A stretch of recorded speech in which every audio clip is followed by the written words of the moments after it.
Bienvenidos a Crónicas desde la UCI para la UCI, un espacio para detenernos un momento en medio del ruido de monitores, alarmas y decisiones críticas. Aquí no buscamos recetas, sino entender por qué hacemos lo que hacemos, porque detrás de cada protocolo hay una historia, una duda y una experiencia compartida.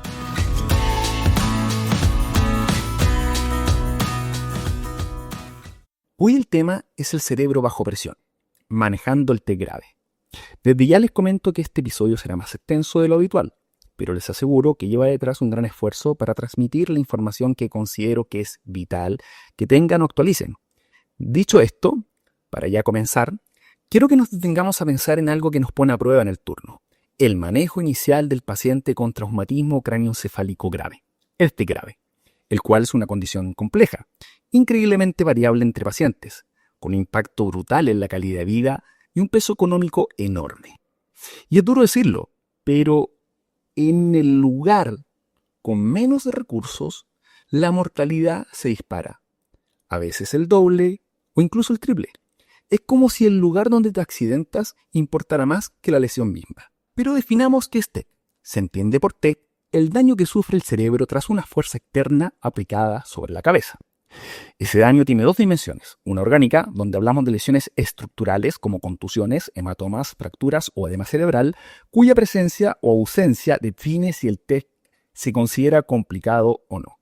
Y la otra dimensión es la funcional, que se expresa en el nivel de conciencia.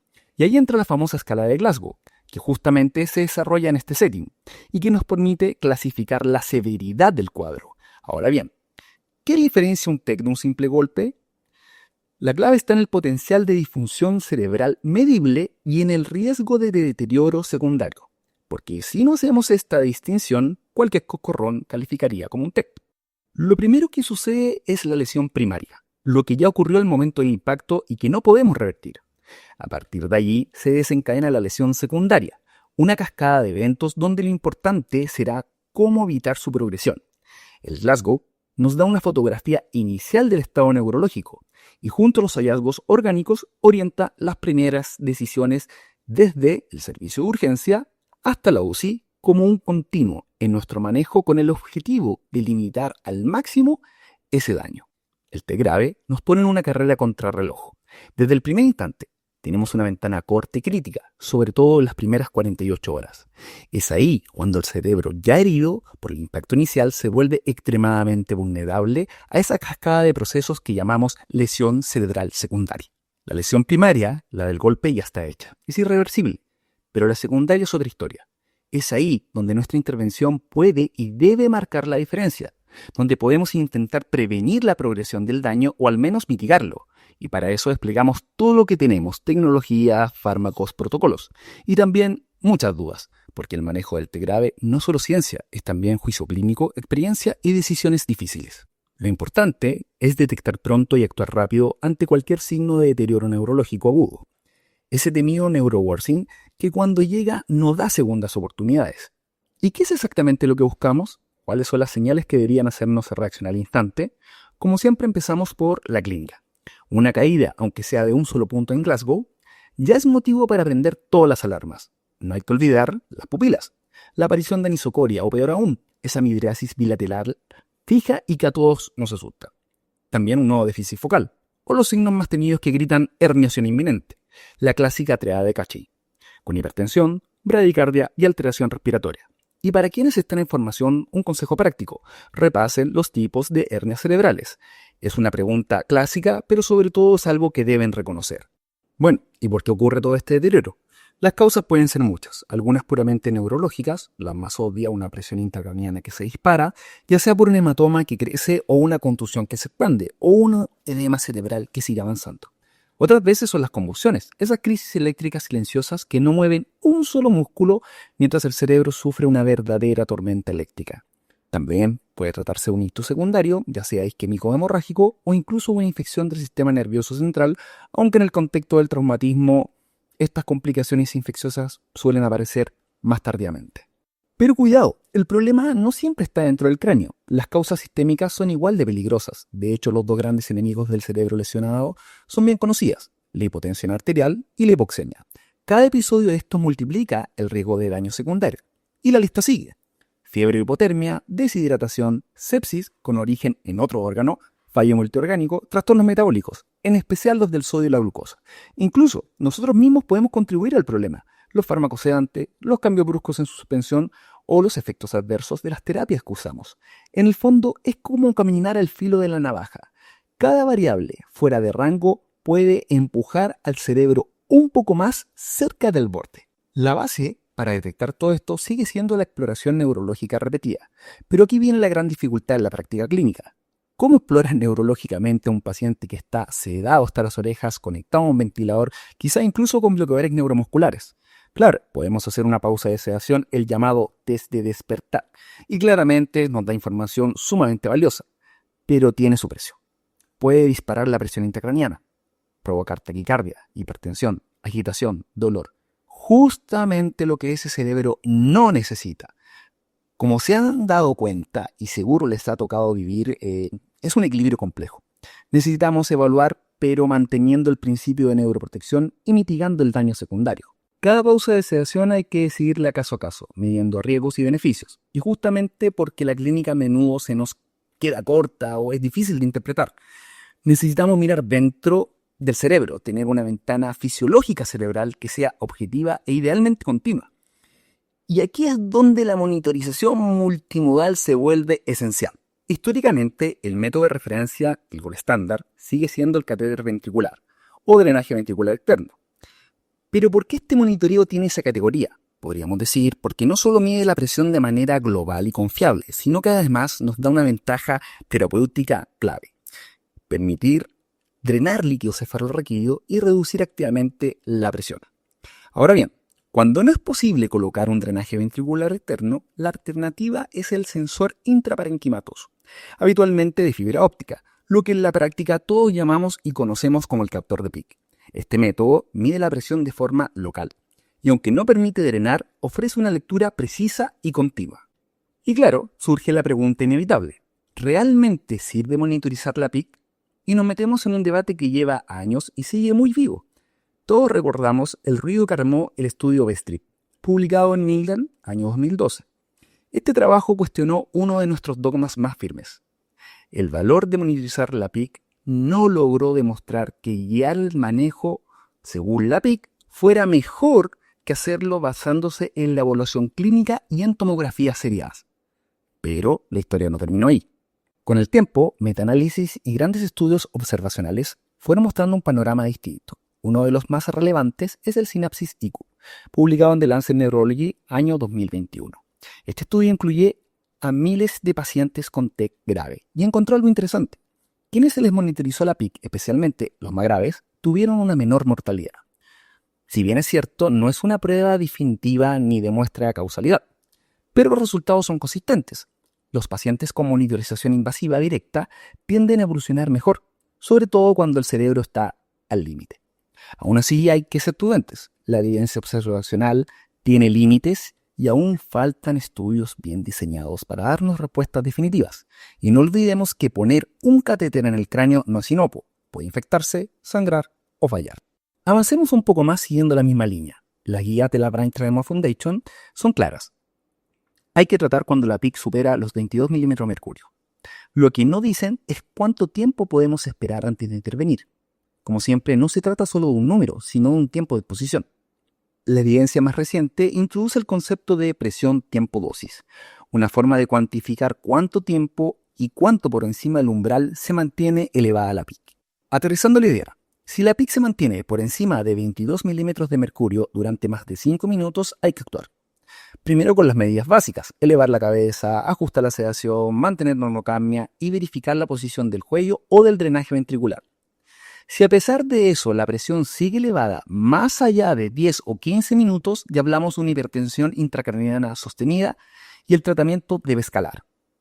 En el fondo, el mensaje es claro, no reaccionamos a un valor aislado, sino una tendencia.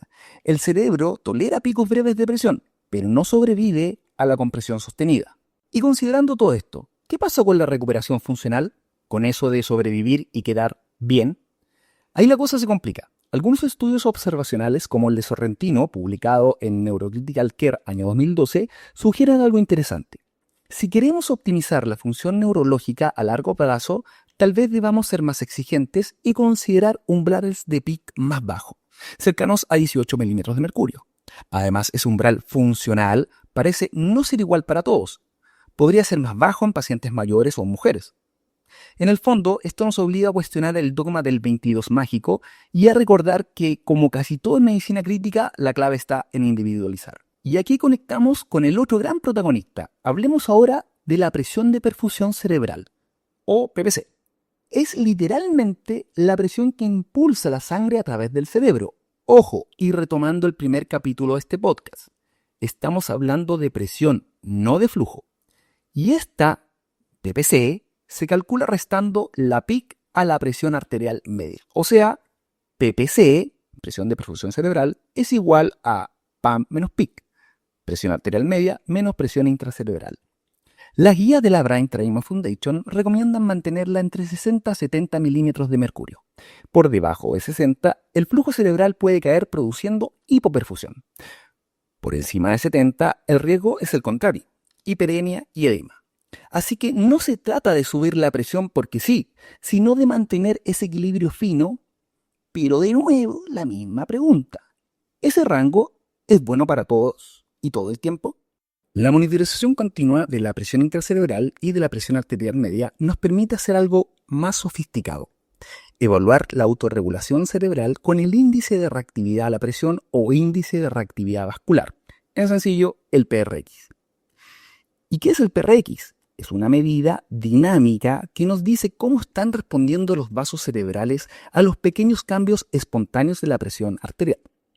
Si el PRX es bajo, idealmente negativo, significa que la autorregulación aún funciona.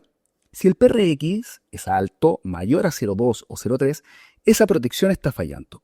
¿Y por qué es importante todo esto? Porque al menos en teoría nos permitiría buscar la presión de perfusión cerebral óptima, la famosa PPC óptima específica para cada paciente. En simple, la PPC óptima y la presión de perfusión óptima es la PPC en que el PRX, este índice de reactividad vascular, alcanza su punto más bajo, es decir, donde los vasos cerebrales responden mejor a los cambios de presión. Y claro, la idea es tentadora.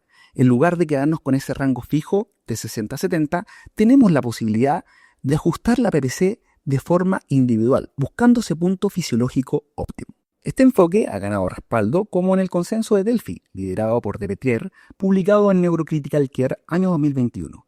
Y aunque aún no hay ensayos clínicos definitivos, los estudios observacionales son consistentes.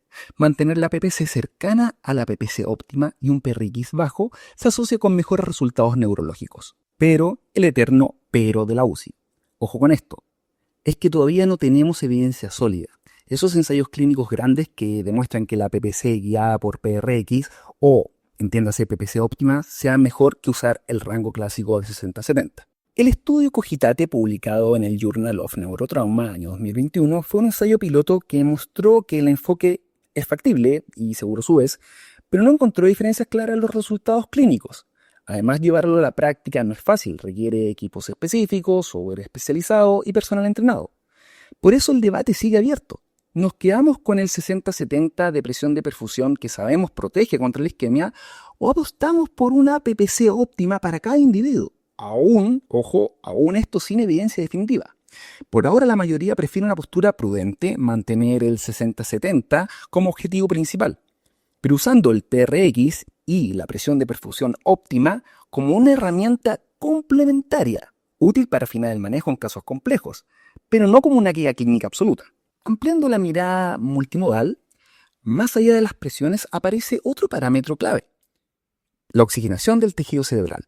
OPTO2 se mide con un microcatéter insertado en la sustancia blanca que registra la presión parcial de oxígeno en ese punto. Cuando baja de 15 a 20 milímetros de mercurio, hablamos de hipoxia tisular, un estado asociado a mal pronóstico neurológico, incluso si la presión intracerebral y la presión de perfusión permanecen normales. En otras palabras, un cerebro puede estar hipóxico aunque las presiones luzcan bien. Siendo así, ¿sirve entonces guiar el tratamiento por PTO2? El ensayo BOOST2, publicado en Critical Care Medicine año 2017, nos dio algo de esperanza. Este trabajo comparó el manejo basado solo en PIC versus el manejo combinado de PIC y PTO2.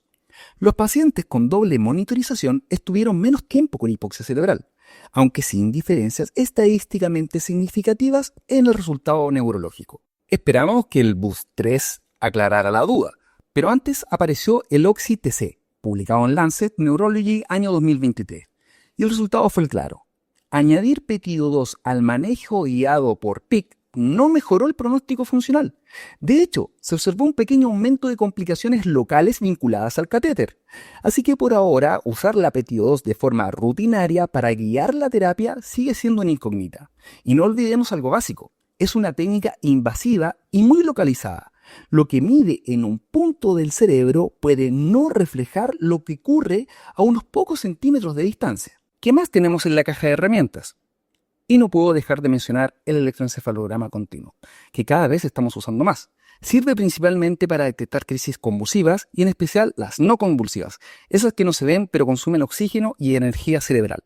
Además, el electroencefalo aporta información pronóstica y ayuda a valorar la profundidad de la sedación y junto a él el Doppler transcranial, o DTC, una herramienta no invasiva a pie de cama que nos permite estimar el flujo en las arterias cerebrales principales. Puede alertarnos de vasospasmo o sugerir una PIC elevada. Su punto débil depende mucho de la experiencia del operador y de que el paciente tenga una buena ventana. También hay herramientas más avanzadas como la microdiálisis cerebral, que mide lactato, piruvato, glucosa y otros metabolitos directamente en el tejido cerebral.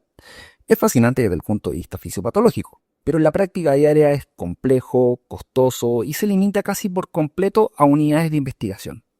Otra herramienta es la pupilometría cuantitativa. Estos dispositivos miden el reflejo pupilar de manera objetiva y detectando la anisocoria con mucha más precisión, pudiendo identificar cambios mínimos incluso antes de que se eleve la PIC. Entonces vamos monitorizando la PIC y esta sube. ¿Qué hacemos? Y aquí comienza el manejo escalonado, por distintos niveles que son los famosos tiers. Empezamos suave y vamos subiendo la intensidad si no hay respuesta. Ahora bien, la eterna pregunta, ¿ocupo manitol o solución salina hipertónica? Si bien ambos buscan lo mismo, que es generar un gradiente osmótico que extraiga agua del cerebro hacia la sangre. Pero ojo, el gradiente osmótico se establece principalmente entre el plasma y el tejido cerebral intacto y perfundido, no entre el plasma y las áreas que ya están infartadas o necróticas. Dicho esto, el salino hipertónico además expande el volumen intravascular, pero puede elevar la PAN y favorecer una leve vasoconstricción cerebral.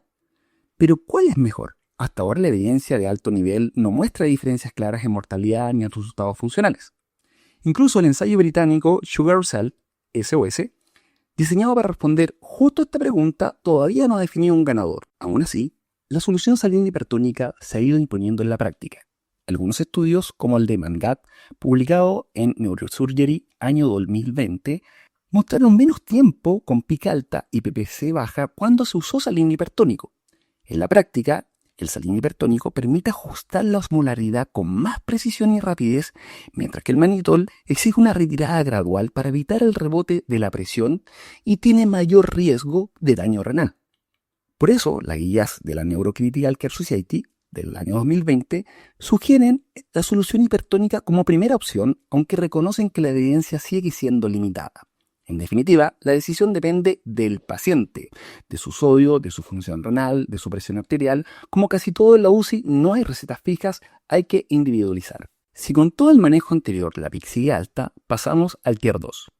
Aquí entra en juego la hiperventilación, pero con mucha cautela. Bajar la PCO2 a 32 a 35 milímetros de mercurio provoca vasoconstricción cerebral y puede disminuir la PIC rápidamente.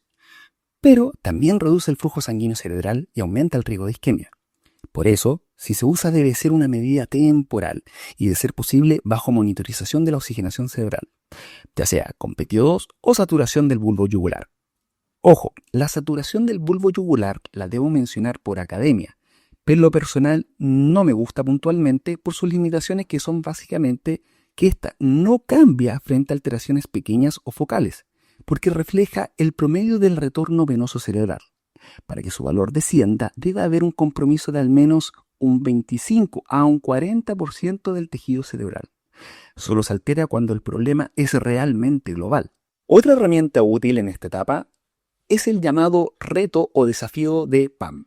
Consiste en aumentar ligeramente la PAM con noradrenalina y observar cómo responden tanto la PIC como el PRX. Si la PIC disminuye o el PRX mejora, esto sugiere que el cerebro del paciente necesita una PPC más alta.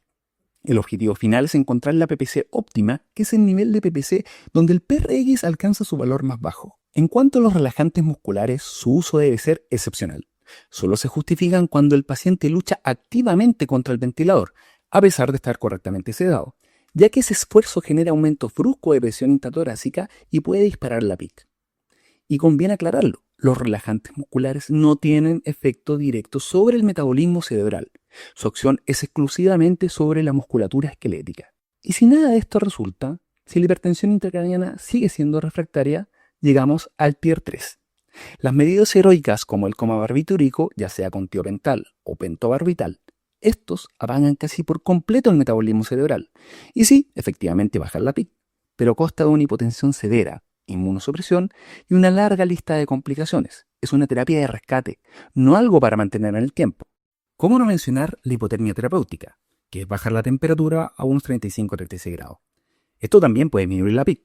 Sin embargo, los estudios no han mostrado un beneficio claro en el resultado funcional. Incluso se han descrito más complicaciones. Hoy su papel es más bien marginal. Y nos queda la última opción, la craniectomía descompresiva, que es básicamente quitar una parte amplia del cráneo para darle espacio al cerebro hinchado. Sabemos que baja la PIC y puede salvar vidas. Incluso el estudio Rescue ECP, publicado en el New England, año 2016, lo demostró. Pero el problema es otro. Muchos de estos pacientes sobreviven, pero con secuelas neurológicas graves o en estado vegetativo. En resumen, reduce la mortalidad, pero no siempre mejora la vida del paciente. Por eso, cada caso exige una conversación profunda y clara con la familia. Hay decisiones que salvan vidas y otras que obligan a preguntarse qué tipo de vida estamos preservando. Cambiemos un poco el foco. Hablemos en relación a la profilaxis farmacológica de convulsiones en TEC. La recomendación clásica de la Brain Trauma Foundation es dar un anticonvulsivante, ya sea fenitoína o levetiracetam, durante 7 días para prevenir las crisis tempranas. Las de la primera semana porque son las que pueden empeorar el daño. Pero la evidencia sobre si previene la epilepsia a largo plazo o que mejora el resultado es casi nula. Ahora bien, elegimos fenitoína o levetiracetam. En la práctica, hoy solemos irnos por levetiracetam. Es más seguro y es más simple de manejar. ¿Qué significa más simple en lo logístico? No requiere monitorización de niveles plasmáticos, tiene muchas menos interacciones con otros fármacos y con la nutrición enteral. Es fácil de dosificar y solo pide ajustes por función renal. La fenitoína, en cambio, complica más el día a día. Exige niveles, interactúa con muchos fármacos y con la nutrición, y la infusión rápida puede dar hipotensión y arritmias. Ahora, en eficacia para prevenir crisis tempranas post-TEC, las guías del 2024 de la Neurocritical Care Society son explícitas. La profilaxis es opcional. Puedes usarla o no. Si decides usarla, sugieren levetiracetam por sobre fenitoína y por tiempo corto, no más de 7 días. Y beta bloqueantes en TEC, ¿para qué? Principalmente para lo que se conoce como hiperactividad simpática paroxística. Es una tormenta autonómica de taquicardia, hipertensión, fiebre y sudoración. Es frecuente, se observa entre el 10 al 15% y es un marcador de mal pronóstico. El propranolol es el caballo de batalla en esta situación. Una revisión sistemática reciente sugirió que usarlo, incluso pronto, podría asociarse a mejores resultados y menor mortalidad. Quizás porque frenan esa descarga adrenérgica brutal. Y otros factores que se han sumado con potencial efecto neuroprotector, aparece dentro de ellos la amantadina. La amantadina es un fármaco que actúa como agonista indirecto de dopamina y glutamato. Hay metaanálisis que plantean que podría ayudar a acelerar la recuperación funcional y cognitiva, sobre todo si se administra pronto, ojalá en la primera semana y por una duración corta, menos de un mes. Honestamente me suena medio mágico, la vi usar 3 ocasiones y nada de nada. Y sí, quizás me equivoco, pero lo que he revisado mencionan lo clásico, se necesitan más estudios. Y ahora algo súper práctico y vital, la profilaxis de complicaciones tromboembólicas. El riesgo con estos pacientes inmovilizados, inflamados y a veces coagulópatas es altísimo. La recomendación es clara. Profilaxis combinada, entiéndase, mecánica y farmacológica. Pero la pregunta clásica es, ¿cuándo empezar con profilaxis farmacológica? El miedo es el sangrado cerebral. La evidencia más actual sugiere que empezar entre 24 y 72 horas después del golpe es razonablemente seguro, siempre que el TAC de control confirme que no hay sangrado nuevo o que el existente no ha crecido. Empezar en esa ventana reduce el riesgo de eventos tromboembólicos sin aumentar mucho el riesgo hemorrágico. Y si voy a esperar más de 72 horas, debo saber que ahí sí que aumenta el riesgo de TBP y DT. Y ojo, en pacientes que han sido sometidos a intervención neuroquirúrgica, suele ser prudente esperar algo más de 24 horas posoperatoria. El concepto a reforzar aquí es que se debe balancear el riesgo de resangrado postquirúrgico contra el riesgo de trombosis, lo que necesita un manejo individualizado basado en la estabilidad radiológica. No podemos olvidarnos de las complicaciones sistémicas, dentro de ellas las neuroendocrinas. El hipopituitarismo postraumático es sorprendentemente común en TEC grave y a menudo infradiagnosticado. El golpe puede dañar directamente el hipotálamo o la hipófisis, lo que nos lleva a dos problemas críticos: la insuficiencia suprarrenal secundaria y los problemas con el balance de agua, como la diabetes insípida. La insuficiencia suprarrenal puede afectar hasta la mitad de los pacientes graves. Debemos sospecharla si hay hipotensión que no responde al manejo habitual, hiponatremia o hipoglucemia.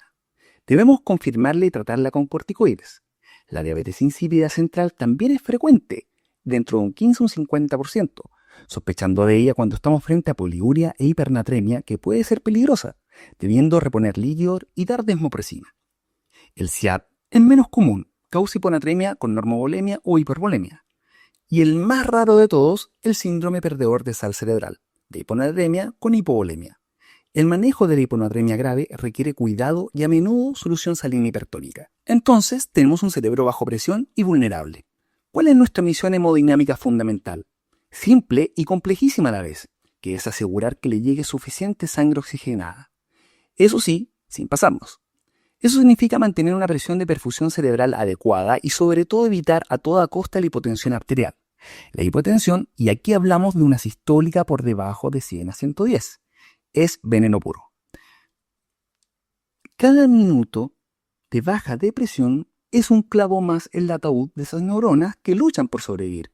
Así que nuestra primera obsesión es mantener la PAN lo suficientemente alta para que restando en la PIC nos dé esa presión de perfusión cerebral objetivo, que según la guía de la Brain Training Foundation sigue siendo entre 60 y 70 miligramos de mercurio.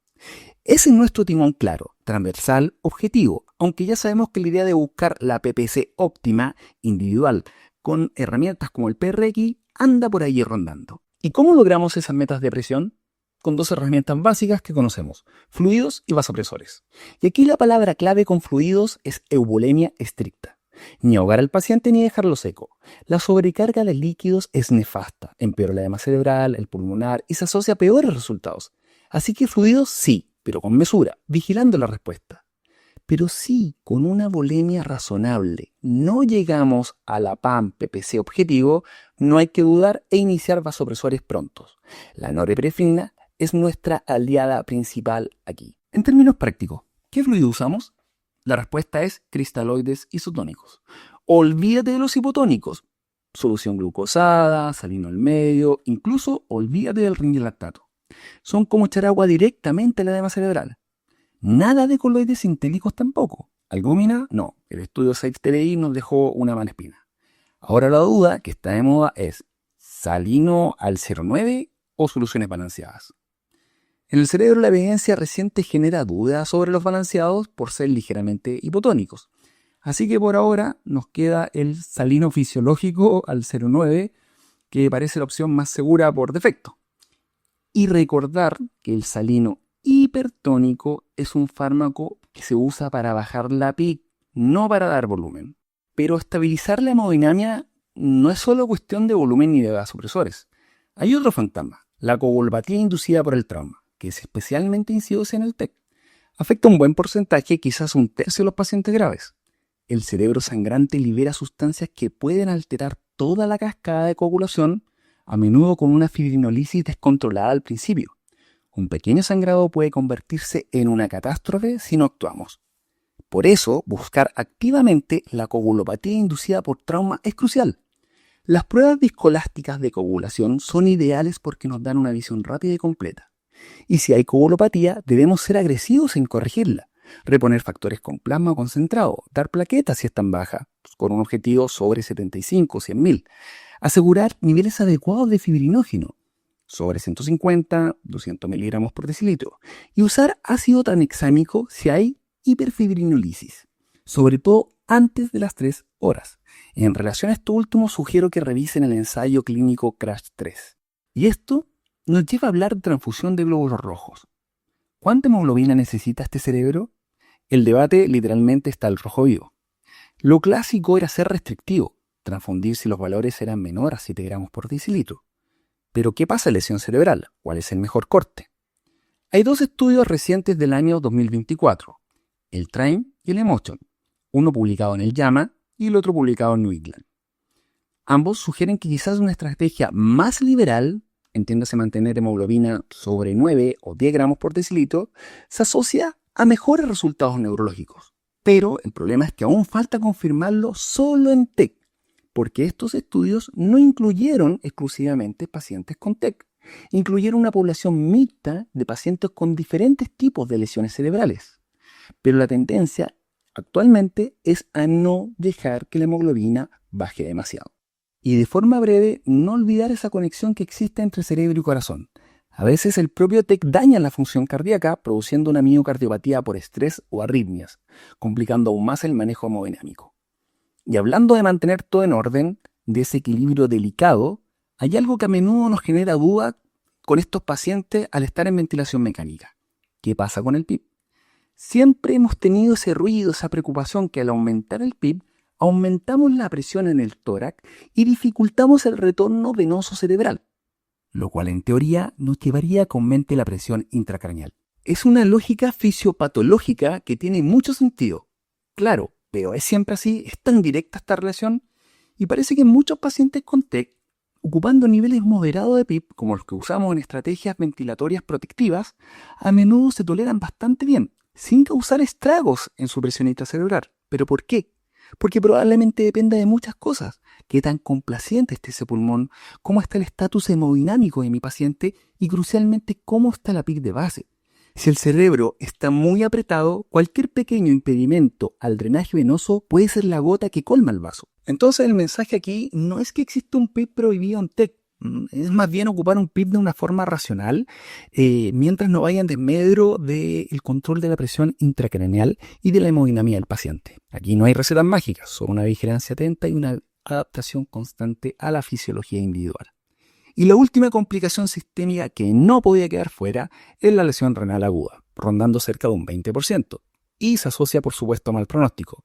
Causa de esta, miles, desde la hipoperfusión hasta los nefrotóxicos, ojo, uno de ellos es el manitol. Y bueno, ¿cómo se maneja? Se aplica el típico bundle que dijo, optimizar hemodinamia, sin sobrecargar, quitar tóxico y vigilar función renal. Y bueno, y si necesita terapia de reemplazo renal, aquí lo más pertinente es la terapia continua, pero con especial énfasis en el manejo del sodio, considerar flujos suaves y anticoagulación regional con citrato. Y ya para ir terminando y no abusar de vuestra paciencia, hablemos del pronóstico, que es la primera pregunta que te hace el familiar, siempre la pregunta más difícil. Pero, ¿qué hay más allá del Glasgow, de la edad, de cómo están las pupilas, del escáner? ¿Hay algo más que nos guía? Y bueno, aparece este concepto de tiempo hasta seguir órdenes, que es súper interesante. Y plantea que si un paciente se tarda en seguir órdenes, es igual a un mal pronóstico. Pero ojo, la recuperación puede ser lenta. El estudio de Snyder, publicado en el JAMA año 2024, nos da la regla del 1%. Cada día sin seguir órdenes nos advierte de un aproximado de 1% más de probabilidad de muerte o dependencia severa al año. Esto es un recordatorio para ser prudente con determinar pronósticos muy ominosos al principio. Los modelos pronósticos multivariables, como el IMPACT o el CRASH, siguen siendo los más fiables. Y los biomarcadores en sangre cada vez ayudan más, aunque nunca he trabajado con alguno, así que me queda creer desde la duda. En resumen, manejar un TEC grave es un trabajo de alta complejidad. Requiere vigilancia constante, protocolos basados en la mejor, aunque a veces escasa evidencia, y una mirada cada vez más individualizada. La monitorización multimodal es nuestra brújula para prevenir y limitar la lesión secundaria. Hemos repasado el manejo de la hipertensión endocraniana y reforzado el concepto de considerar todo lo que pasa fuera del cráneo. Pero seamos sinceros, a pesar de todo lo que hemos aprendido, quedan muchísimas preguntas en el aire. ¿Cuál es el umbral ideal para este paciente? ¿Terapia osmótica al final? ¿Qué? ¿Craneotomía? Sí, pero ¿cuándo? ¿Quién? ¿Realmente todos estos avances mejoran el resultado funcional? para todos? Bueno, necesitamos más investigación, más trabajos, más estudios. Quizás el bot 3 nos dé alguna pista. Y esto nos lleva a una reflexión. ¿Estamos realmente preparados como clínicos, como sistema, para usar toda esta información de manera integrada, dinámica, para ir más allá de los números fijos y los algoritmos rígidos? Esa es la pregunta. ¿Podemos llegar a ajustar nuestras terapias casi minuto a minuto a la fisiología cambiante y única de cada persona? El gran salto depende de pasar a tratar objetivos a tratar fisiologías individuales, lo cual es un desafío enorme, pero es hacia donde tenemos que ir. Ese seguramente será el futuro del cuidado neurocrítico.